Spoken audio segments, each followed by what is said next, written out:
बुलावा शब्द का जगत में बड़ा विस्तार है। ब्रज भाषा में इसे बुलौआ कहते हैं। संसार में बुलौआ कई तरह के हैं जो विशेष अवसरों पर इस आशा के साथ लगाए जाते हैं कि समाज इकट्ठा होगा, लोग आएंगे और उनके मनोरथ सफल हो जाएंगे। इसी के ठीक विपरीत इन बंधनों से मुक्त होने वाला भी एक और बुलौआ है जिसे वृंदावन वास पाइबे को बुलौआ कहा जाता है। वृंदावन समाज में इस बुलावे की परंपरा बहुत पुरानी है। आज भी यहाँ किसी पुरुष या महिला के पूर्ण आयु होने पर यानी कि उसकी उम्र पूरी हो जाने पर व्यवहारी जन घर के मुख्य द्वार पर यह टेर दे जाते हैं, फलाने ने वृंदावन वास पायो है, अर्थात वृंदावन में निवास करते हुए परलोक प्रस्थान किया है। फिर इसके बाद कौन से वृंदावन का वास है, आवश्यकता है इस पारंपरिक मर्म को समझने की कि आखिर मृत्यु के उपरांत मनुष्य को किस वृंदावन का वास मिलता है। 16वीं सदी में वृंदावनी उपासना के साधक हरिराम व्यास जी की वृंदावन के प्रति बड़ी चाहत थी। वे कहते हैं, किशोरी मोही अपने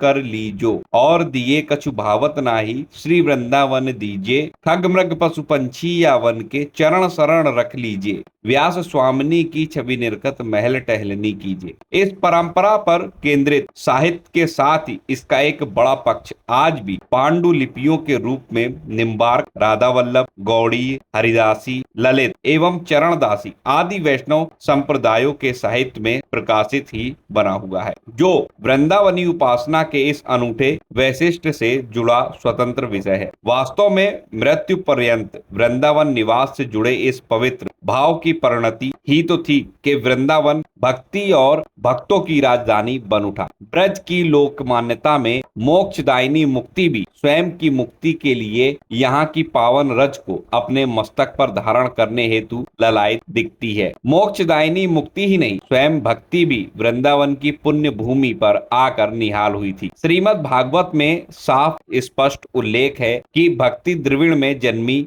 पालन पोषण उसका कर्नाटक में हुआ और गुर्जर आदि प्रदेशों में काल के प्रवाह से जर्जर हो चली। यह वृंदावन की दिव्यता का प्रभाव ही है कि वृंदावन आगमन के साथ ही वह अपने पूर्ण स्वरूप को प्राप्त कर नृत्य करती हुई धन्यम वृंदावनम तेन भक्ति नित्यति यत्र च। भक्ति का यह नर्तन ही तो यहाँ उपासना की विविधताओं को बताने वाला है। साधकों के लिए यहाँ आज भी युगल सरकार का नित्य रास है, तभी तो ये किसी भी कीमत पर इस दिव्य स्थली को छोड़कर नहीं जाना चाहते। किसी भी परिस्थिति में वृंदावन वास न छूटे, यहाँ के साधक इसके प्रति सचेष्ट रहते हैं। राधा वल्लभ संप्रदाय के वाणीकार ध्रुवदास जी ने कहा भी है, खंड खंड हो जाए तन अंग अंग सतटूक, वृंदावन नहीं छाड़िवो है बड़ी चूक। वृंदावन की इन निकुंजों का आकर्षण ही तो था कि 16वीं सदी में ओरछा दरबार के राजगुरु हरिराम व्यास जी वृंदावन आने को ललायित हो उठे। यहाँ प्रिया प्रीतम का नित्य रास है और नित्य बसंत है। सुख संप्रदाय के प्रवर्तक आचार्य श्यामा चरण दास जी ने अमर लोक लीला में लिखा है,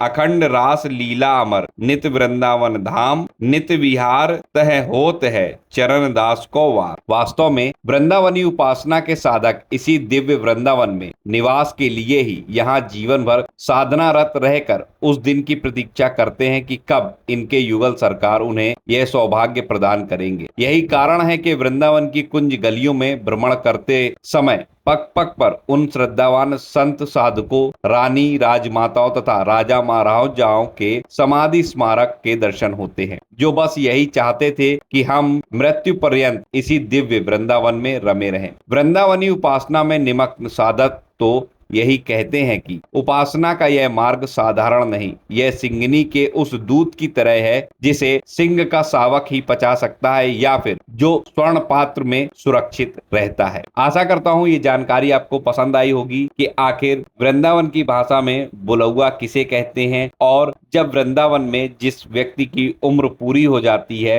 उसे किस वृंदावन का वास मिलता है और आखिर साधु संत महात्मा वृंदावन में ही निवास क्यों करना चाहते, वृंदावन का वास ही क्यों चाहते हैं। ये सब जानकारी अगर आपको अच्छी लगी हो तो वीडियो को लाइक करिए, चैनल पर नए हैं सब्सक्राइब करिए, कमेंट में जय श्री राधे कृष्ण जरूर लिखिए, इस चैनल को सब्सक्राइब जरूर करिए। मिलता हूं अगले वीडियो में नई जानकारी के साथ, तब तक राधा वल्लभ श्री हित हरिवंश।